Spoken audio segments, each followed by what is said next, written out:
muss liefern. Sonst gibt es in 4 Jahren ein ganz böses Erwachen. Wir haben jetzt schon einen massiven Vertrauensverlust. Den sehen wir ja im Bundestag, dieser große Block der extremen Rechten. Das beschäftigt mich Tag und Nacht, wie wir die wieder kleiner kriegen. Ich habe gesagt, lass die Regeln, die gelten. Es gibt Spielregeln im Deutschen Bundestag. Die Frage ist, ändern wir die Regeln oder zwingen wir alle, nach den Regeln zu spielen? Teilweise schwulenfeindliche Sprüche, wenn ich da vorbeigehe an den Reihen der AfD-Abgeordneten. Also mir muss echt keiner erzählen, was für Typen in deren Reihen sitzen. Das weiß ich. Das weiß ich. Aber die spannende Frage ist, will ich, dass diese Partei Repräsentanten für eine Institution hat, die sie von innen heraus ja bekämpft jeden Tag und auch von außen? Es wurde ja ein Ausschussvorsitzender, Stefan Brandner, der sich unsäglich verhält bis heute. Ich frage Sie das. Ja, Herr Lanz, Sie fragen mich und ich antworte jetzt. Und Sie bringen alles durcheinander. Ich bringe nicht das eine ist die Geschäftsordnung, die Fragen der Geschäftsordnung ist doch keine Zusammenarbeit. Nein, das habe ich nicht gesagt. Sie lassen mich eine die Frage Partei, die nicht pro Putin ist, die Extremisten in ihren Führungsrängen hat.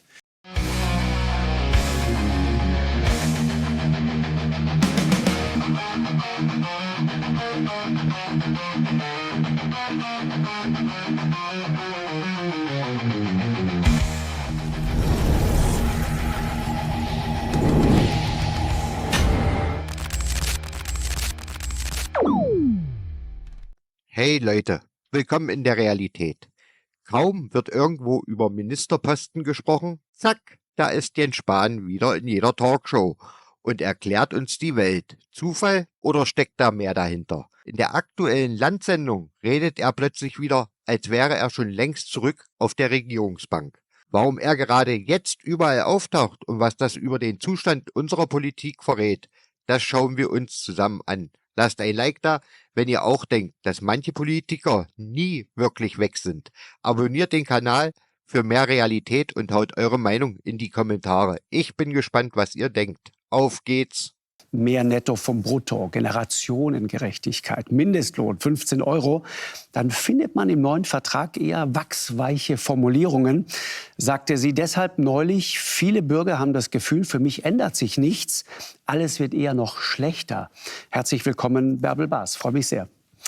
Apropos Generationengerechtigkeit, der stellvertretende Fraktionschef der CDU sagte dazu dieser Tage, bei den sozialen Sicherungssystemen haben wir noch eine Zusammen herzliche Grüße aus Paderborn. Ich wollte mich mal schnell melden. Übrigens eine tolle Kulisse hier. Ich stehe hier an den Fischteichen. Also wer mal in der Nähe unterwegs ist, muss das unbedingt anschauen.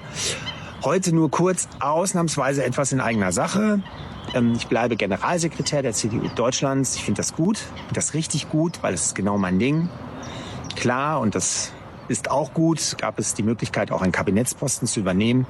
Aber jeder, der mich kennt, weiß, es geht mir immer um die Sache und es muss halt auch passen, sonst macht es einfach keinen Sinn. Und deswegen, mein Bauchgefühl sagt mir, an dieser Stelle als Generalsekretär kann ich besser den Politikwechsel forcieren. Das werde ich tun. Ich hoffe, ihr findet das okay, vielleicht sogar gut. Ich würde mich freuen. Über Zuspruch, über Unterstützung, aber natürlich auch über Kritik. Das gehört dazu. In diesem Sinne, tschüss. Frau Baas, wie lesen Sie das? Mich mal interessieren, als Profi. Das kann ich in den reinschauen, aber er hat gesagt, es muss auch passen. Also insofern hat er, glaube ich, schon damit gespielt oder gerechnet, dass er Minister wird. Aber vielleicht ist nicht das richtige Ressort dabei. Ich weiß, ich habe mit ihm ja auch die Themen verhandelt, Gesundheit und Pflege. Also er ist ja auch ein Sozialpolitiker in dem Sinne. Und insofern kann ich mir vorstellen, dass vielleicht für ihn jetzt eine gute Chance ist, auch als Generalsekretär. Da kann er natürlich in allen Themen mitarbeiten, dass das für ihn eine bessere Position ist. Ist da einer enttäuscht? Das weiß ich nicht. Das kann ich... So genau kenne ich ihn nicht. Aber ist das nicht bitter, dass das so ein Talent, dessen einer der beliebtesten Politiker dieses Landes, und der wollte das unbedingt. Und erkennbar für jeden, der ihn von außen so beobachtet, ich kenne ihn ja auch nur aus Sendungen hier und aus der Distanz, aber das ist jemand, der erkennbar etwas will, der brennt. An beiden Enden lichterloh. Das muss nichts Schlechtes sein in der Politik, dass jemand wirklich einen Politikwechsel will. Und dann enttäuscht man den so, weil Merz offenbar schlecht verhandelt hat. Das Ministerium, das er wollte, geht an die SPD. War das ein Fehler? Die Gesamtverteilung der Ministerien, die ist jetzt miteinander vereinbart worden, die ist entschieden worden.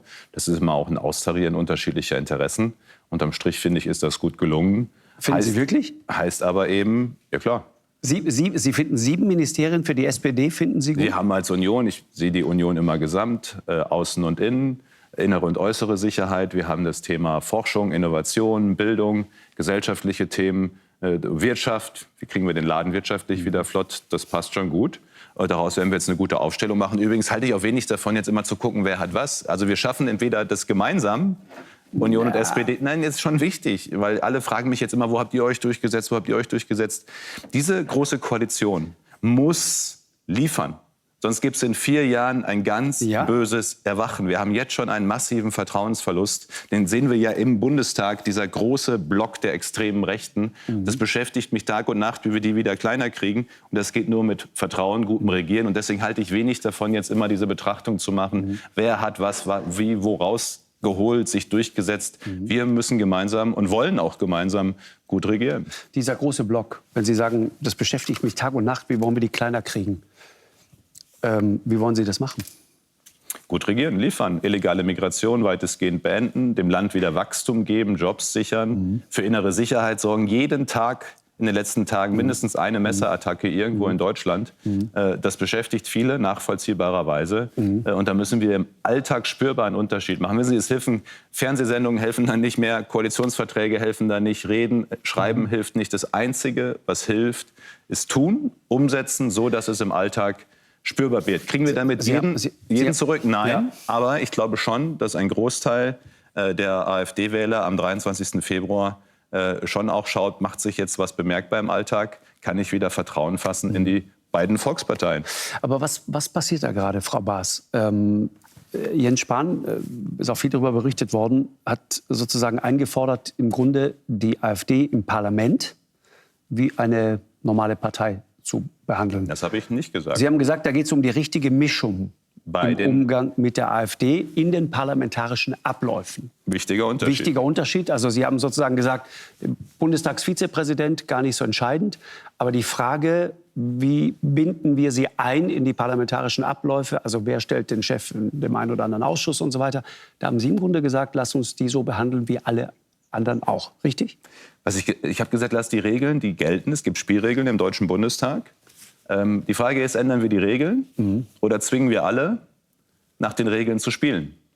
Und ich bin eher für Letzteres, dass wir die Regeln gelten lassen und jeder muss sich an diese Regeln halten. Das heißt übrigens auch, wenn ich einen Kandidat etwa für einen Vizepräsidenten aufstelle, dann muss der die Mehrheit der Abgeordneten in geheimer Wahl hinter sich bringen. Das ist die Regel, die ist auch richtig. Ich muss ja das Parlament vertreten können, dafür sollte ich schon die Mehrheit hinter mir haben. Aber wir sollten eben die Regeln gelten lassen. Und dann zwingt man sie auch nach den Regeln zu spielen. Was sehr oft diskutiert wird, ist halt die Regeln zu ändern. Ja, das finde ich nicht klug. Aber konkret jetzt, wenn es dann um sensible Dinge zum Beispiel geht. Aber fangen wir doch mal ganz banal an. Ja. Ich meine, Bärbel Baas hat doch wahrscheinlich als Parlamentspräsidentin auch, du hast doch auch im Ältestenrat die da sitzen gehabt, die Vertreterinnen und Vertreter der AfD. Also musste man ja irgendwie natürlich miteinander umgehen. Parlamentarische Fragerechte. Natürlich hat eine Oppositionspartei besondere Fragerechte an die Bundesregierung. Das sollten wir auch genau so weiter handhaben, aus meiner Sicht. Wenn es Reisen gibt von Parlamentariergruppen, werden die aufgeteilt nach der Größe der Fraktionen. Das haben wir bisher so gehandhabt. Das sollten wir auch. Eigentlich war das, was ich gesagt habe, das war ja, ich bin ja gefragt worden in einem Gespräch. Und eigentlich war das für mich eher beschreibend, dass ich sage, lasst uns das nach den Spielregeln, wie sie sind, machen. Und gleichzeitig hart in der Sache und in der Auseinandersetzung. Wissen Sie, Herr Lanz, ich erlebe auch ganz persönlich, nicht nur in den Pandemiejahren, bis heute, Hass und Hetze, teilweise schwulenfeindliche Sprüche, wenn ich da vorbeigehe an den Reihen der AfD-Abgeordneten. Also mir muss echt keiner erzählen, was für Typen in deren Reihen sitzen. Das weiß ich. Das weiß ich. Die Frage ist nur, wie gehen wir damit so um, dass wir zum einen Vertrauen zurückgewinnen durch gute Politik und gleichzeitig ihnen nicht immer die Chance geben, diese Opferrolle. Wir wollen keine Opferrolle, sondern eher eine Bringpflicht, nämlich eben nach den Regeln zu spielen. Frau Baas, wie haben Sie das gelesen? Ich merke das mit, da gibt es Diskussionen. Und Sie haben es ja selber auch neulich so gesagt. Sie sagten, ich glaube Friedrich Merz, wenn er sagt, mit denen mache ich es nicht gemeinsam. Aber ich bin mir nicht bei allen in der CDU mittlerweile noch sicher, dass Sie das so sehen. Meinten Sie damit auch Jens Spahn? Ja, weil ich die Äußerung von Jens Spahn so verstanden habe, dass er sie normalisieren will. Und davor kann ich nur warnen. Also ich erlebe diese Fraktion jetzt seit 2017, seit sie im Deutschen Bundestag sind. Und sie hat sich radikalisiert. Radikalisiert meine ich in der Sprache, wie sie die Institutionen auch missbraucht und für ihre Zwecke. Und deshalb warne ich davor, sie in Funktionen zu nehmen, wo sie die Institution Deutscher Bundestag repräsentiert. Also zum Beispiel Ausschussvorsitzende oder Vizepräsidenten. Das ist eine Funktion, wo ich das Parlament nach außen vertrete. Und da kann ich nur vorwarnen, dass sie ansonsten die Spielregeln, die wir im Bundestag haben, heißt Geschäftsordnung. Und natürlich werden sie da genauso behandelt wie jeder andere Abgeordnete auch. Das ist auch völlig, die haben ihre Rechte nach der Geschäftsordnung. Aber die spannende Frage ist, will ich, dass diese Partei Repräsentanten für eine Institution hat, die sie von innen heraus ja bekämpft jeden Tag? Und auch von außen. Ich habe 3,5 Jahre als Präsidentin damit zu tun gehabt, auch die Sicherheit im Hause für alle aufrechtzuerhalten. Wir haben Verdacht gehabt auf Spionage mit Russland und so weiter. Und deswegen, ich kann wirklich nur davor warnen, weil sie werden diese Funktion ja auch nicht so benutzen, wie wir es vielleicht kennen als Demokraten. Was ist mal konkret, worüber, damit die Leute das verstehen, worüber reden wir da konkret? Wir reden, was könnte passieren? Was ist ein Szenario? Also wir haben zum Beispiel sogenannte Geheimschutzgremien. Wenn dort Abgeordnete, ich will jetzt keine Namen nennen, aber gesessen hätten in diesen Geheimschutzgremien, wo sie ja wirklich sensible Daten, was die äußere Sicherheit angeht, aber auch die innere Sicherheit betrachtet werden. Und es gibt ja Kolleginnen und Kollegen, die landesweit auch vom Verfassungsschutz beobachtet werden. Das ist ein Sicherheitsrisiko einfach, diese Vertreter dann in diesen Ausschüssen sitzen zu haben. Und Ausschussvorsitzende vertreten den Deutschen Bundestag nach außen. Und ich mache das Beispiel Thüringen, wo ein Alterspräsident schon seine Rede missbraucht hat. In dieser Funktion, es war nur ein Alterspräsident, der die Sitzung leiten und eröffnen sollte. Und das sind Beispiele, wo man einfach sieht, dass diese Funktionen ja nicht benutzt werden, wie wir Demokraten oder Demokratinnen diese Funktionen nach außen neutral vertreten. Das wird nicht so sein. Das ist zumindest meine Befürchtung. Und so habe ich zumindest in vielen Jahren jetzt diese Fraktion kennengelernt. Und wenn ich mir einzelne Abgeordnete anschaue, wo sie herkommen, wie sie reden auf ihren Parteitagen, wie sie bei anderen Veranstaltungen reden, wenn ich die Recherchen von Journalisten und Journalistinnen nehme, die auch immer wieder davor warnen, weil die Netzwerke auch in Europa ziemlich breit werden, was die rechtsextrem angeht, dann müssen wir einfach verdammt aufpassen, dass wir unser Haus sowohl von innen als auch von außen schützen. Haben Sie die Bedenken nicht, Herr Spahn? Doch. Und deswegen finde ich auch gut, das ist ja gut, dass man so darüber reden kann. Was ich ja nur erlebe seit ein paar Tagen, ist diese maximale Empörung. Mir werden Worte in den Mund gelegt, das Wort Normalisierung habe ich gar nicht. Ja, das Wort Normalisierung habe ich nicht benutzt, aber ich erlebe ja, wie in Überschriften und überall dann versucht wird, da irgendwie was zu konstruieren. Und ich frage mich manchmal, ist alles so Gratismut, diese Empörungsrituale, ob sich diejenigen, so wie Bärbel und ich das tun, tatsächlich auch Gedanken machen darüber, wie wir Vertrauen wiederkriegen, wie wir vernünftig damit umgehen und wie wir sie im Zweifel eben wieder kleiner werden lassen, weil Vertrauen zurückkehrt in die politische Mitte. So, und dann kann man darüber reden, was ist der bessere Weg, auch in dem Umgang im Parlament. Ich sage ja gar nicht, dass ich das besser weiß als alle anderen, das tue ich sicher nicht. Aber die Frage ist doch manchmal, wie reden wir darüber? Und diese Empörungsschleife der letzten Tage, die es gar nicht mehr möglich macht, mal abzuwägen miteinander, was ist eigentlich besser? Sie zu zwingen, Kandidaten zu schicken, die wählbar sind. Das ist ja dann auch ein Prozess, der da stattfinden muss. Und wenn sie das nicht können, werden die nicht gewählt. So, das sind ja Wahlakte an der Stelle. Oder von vornherein zu sagen, auf gar keinen Fall, egal wen die schicken. Es gab ja während unserer letzten GroKo, da war ich Staatssekretär im Finanzministerium, im Haushaltsausschuss, einen Haushaltsausschussvorsitzenden, Peter Böhringer, den haben wir gemeinsam mitgearbeitet als Ausschussvorsitzenden. Und der hat das jedenfalls in dem Ausschuss, mir sind keine größeren Beschwerden bekannt, okay gemacht. Was machen wir jetzt eigentlich, wenn Peter Böhringer noch mal wieder vorgeschlagen wird? Wie gehen wir damit um? So, darüber, finde ich, muss man doch reden können, ohne in diesen Empörungsschleifen zu sein und dann miteinander überlegen können, was macht Sinn. Ich bin übrigens sehr dafür, es wurde ja erarbeitet, die Geschäftsordnung zu ändern, dass man Ausschussvorsitzende auch wieder abwählen kann. Es wurde ja ein Ausschussvorsitzender, Stefan Brandner, der sich unsäglich verhält bis heute. Wir zeigen das gleich mal. Das ist der mit den meisten Ordnungsrufen auch, aber auch so, ne? Ja, und der wurde, ich glaube, schon in der Spitzen. Und ich glaube, Frau von Storch ist Spitzenreiterin. Und der wurde ich habe das anders abgewählt. gelesen, aber es ist auf jeden Fall Spitzenfeld. Auf jeden Fall. Ja, im Negativen. Er wurde abgewählt im Rechtsausschuss aus gutem Grund. Und das ging dann bis zum Verfassungsgericht, weil unklar war, kann man das eigentlich einen Ausschussvorsitzenden abwählen. Und deswegen finde ich es richtig, gemeinsam erarbeitet, dass wir die Geschäftsordnung ändern, dass man Ausschussvorsitzende ja auch wieder abwählen kann, wenn sie sich nicht gut verhalten. Aber das ist jetzt ein total interessanter Punkt. Und jetzt verstehe ich auch Tino Kruppalla. Der hat heute gesagt, ich denke, Herr Spahn steht eher für die neue CDU. Die nehmen sich das sofort. Herr Merz und Herr Kiesewetter für die alte CDU, für die Brandmauer. Sie stehen für die neue CDU. Das ist doch Quatsch. Ohne Brandmauer. Ja, so, das ist nicht meine Worte. Ich lese gerade ein Zitat von Tino Kruppalla vor. Ja, und der erzählt öfter Quatsch. Und jetzt fallen wir ja nicht gemeinsam auf seine Rhetorik an der Stelle rein. Aber, sagen Sie mal das.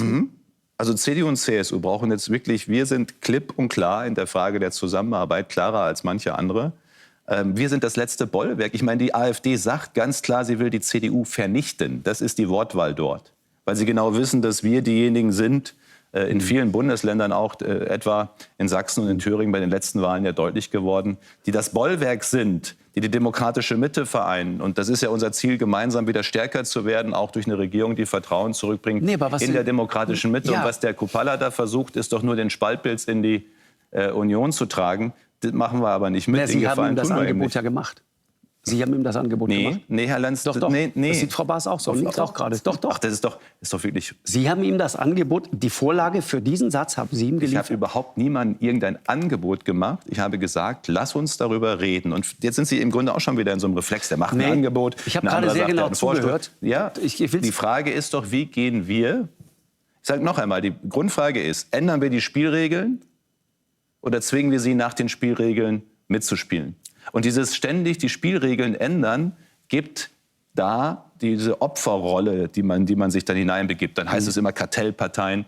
Die Spielregeln gelten zu lassen, heißt aber am Ende eben auch, man muss sich dieser Wahl stellen. Und wenn man keine Mehrheit hat in einer Wahl, etwa beim Vizepräsidenten, dann hat man diese Mehrheit nicht. Das sind die Spielregeln. Anders wäre es zu sagen, Sie dürfen auf gar keinen Fall einen Vizepräsidenten stellen. Das sind zwei unterschiedliche Herangehensweisen. Ist ein paar Minuten jetzt schon her. Da haben Sie was wirklich Bemerkenswertes gesagt. Sie sagten, Sie haben auf Böhringer verwiesen. Welchen Ausschuss hat der nochmal? Haushaltsausschuss. Haushalt, so. Genau. Und Sie sagten, da gab es nichts zu beanstanden. Und dann sagten Sie ein paar Sekunden weiter, das heißt, wir müssen Sie dazu zwingen, ein Angebot von quasi vernünftigen Leuten zu machen. Ich meine, Matthias Miersch hat heute auch gesagt, der Generalsekretär der SPD, und das finde ich sehr richtig, man muss jedes Mal sorgfältig abwägen, wie man damit umgeht. Genau. Ja. Aber daraus folgt ja, dass Sie im Grunde sagen, okay, wenn die dann irgendwann das Angebot an vernünftigen Leuten haben, kann man dann mit denen zusammenarbeiten oder bleibt man prinzipiell dabei? Über Zusammenarbeit reden wir... ich frage Sie das. Wir reden über zwei verschiedene... ich frage Sie das. Ja, Herr Lanz, Sie fragen mich und ich antworte jetzt. Und Sie bringen alles durcheinander. Ich bringe nicht... Das eine ist die Geschäftsordnung, die Fragen der Geschäftsordnung ist doch keine Zusammenarbeit. Nein, das habe ich nicht gesagt. Sie lassen mich eine die Frage Partei, nicht die pro Putin ist, die Extremisten in ihren Führungsrängen hat, die Demokratie verächtlich macht, die das System ändern will, die solche Typen, meistens Männer, in ihren Reihen hat. Die hat jetzt diese Leute nicht mehr, Herr Spahn. Darauf wollte ich hinaus. Die bietet jetzt vernünftige Leute an. Die bietet jetzt Leute an, die wählbar sind, auch für einen Ausschuss beispielsweise. Die bietet Leute an, wo man nicht mehr sagt, um Gottes Willen, das sind ja nur so Hasardeure, so politische, sondern das sind sozusagen normale, vernünftige. Das wäre ja eine völlig andere Partei als das, was sie heute ist. Ich meine, das ist jemand wie Markus Helfferich, der sich das freundliche Gesicht... Matthias, meinetwegen auch Matthias, der sich das freundliche Gesicht der NS nennt. Der war mal ausgeschlossen aus der Fraktion, jetzt sitzt er da und ist wieder Mitglied der Fraktion. Da gibt's Höcke, da gibt's viele andere. Insofern, diese Partei geht ja eher den Weg in mehr Extremismus und immer weiter weg. Das ist ja eine Partei, über die Sie da reden, die sehe ich nicht, dass es die in absehbarer Zeit gibt. Insofern stellt sich die Frage gar nicht. Darf ich Ihnen kurz noch sagen, woher mein Misstrauen kommt? Mein Misstrauen, ich kann das begründen. Das Misstrauen kommt daher, dass man das Gefühl hat, sie umschleichen, so hat es neulich jemand ausgedrückt, diesen neuen Zeitgeist, der die neue Mitte deutlich weiter rechts verortet. Das ist das, was wir im Grunde auf der ganzen Welt mittlerweile sehen. Und dazu gehört auch genau das, immer wieder mal so in homöopathischen Dosen was zu setzen. Ja-aber-Rhetorik. Zu sagen, Trump ist eigentlich gar nicht gegen Migration. Eigentlich findet er Migration super, muss nur legale Migration sein. J.D. Vance ist jemand, der will eigentlich jetzt gar nicht Europa und Amerika auseinanderbringen, sondern eigentlich haben wir doch ganz viele Gemeinsamkeiten nach wie vor. Wenn man sieht, die Fotos von Ihnen mit Peter Thiel und mit anderen. Das ist mindestens 10 Jahre alt oder so. Ich weiß gar nicht mehr, ich habe davon gelesen, Sie haben offensichtlich denselben Artikel gelesen wie ich, da Sie den ja breit zitieren hier gerade. Ich finde mich darin jedenfalls nicht beschrieben. Aber ich weiß auch nicht, welche Fotos sich da irgendjemand... Wissen Sie, das ist... Ich verstehe manchmal manche Debatten in Deutschland nicht. Wir haben eine Bevölkerung, Wählerinnen und Wähler. Die haben uns einen ziemlichen Auftrag gegeben. Ja. Die haben gesagt, wir sind sehr unzufrieden, was das Thema illegale Migration, Überforderung der Kommunen angeht. Wir sind sehr unzufrieden, dass wir im 3. Jahr der Rezession, des Schrumpfens sind, dass Industriejobs in Deutschland verloren gehen. Wir sind unzufrieden mit der Lage der inneren Sicherheit im Land. Wir haben massiv Vertrauen verloren, übrigens auch in die Medien, in viele der Repräsentanten dieser Demokratie. Und jetzt ist die Frage, was folgern wir daraus? Und meine Empfehlung ist, Probleme lösen, hart arbeiten und nicht irgendwie diese Debatten links und rechts zu versuchen zu vermeiden. Wir müssen in der Sache Probleme lösen. Das ist der Kern der Aufgabe, vor dem wir stehen. Okay, und dieses Land ist offensichtlich jedenfalls ja kein linkes. Also weil Sie sagten, was heißt denn überhaupt? Noch bin ich streng.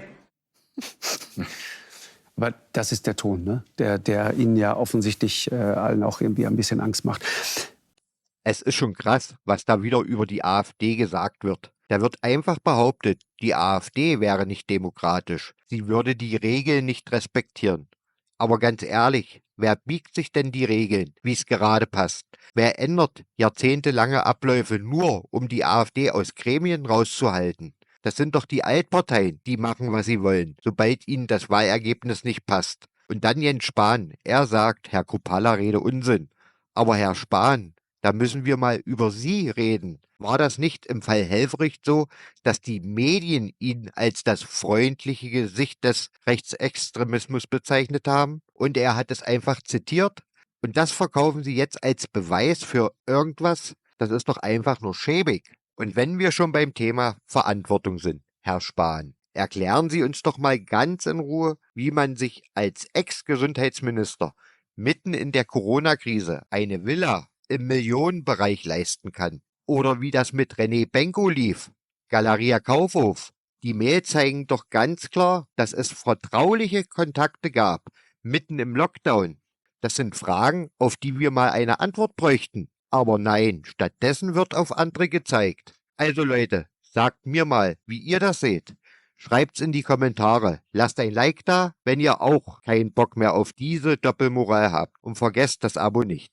Hier gibt's ehrliche Reaktion und den Finger in die Wunde. Bis zum nächsten Mal.